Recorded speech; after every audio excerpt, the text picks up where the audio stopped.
Ever tried to sum numbers in Excel, but it just stays at 0? That's because your numbers are stored as text. Let's fix this in 3 easy ways. First, the fastest way. Select your data, click the yellow warning icon, and hit Convert to Number. Done.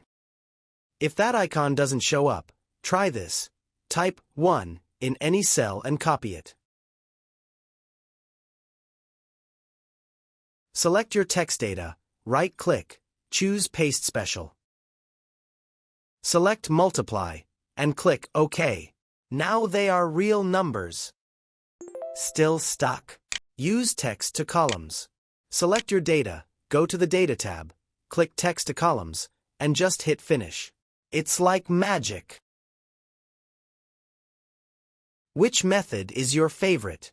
Let me know in the comments and subscribe to B Suite 365 for more Excel hacks.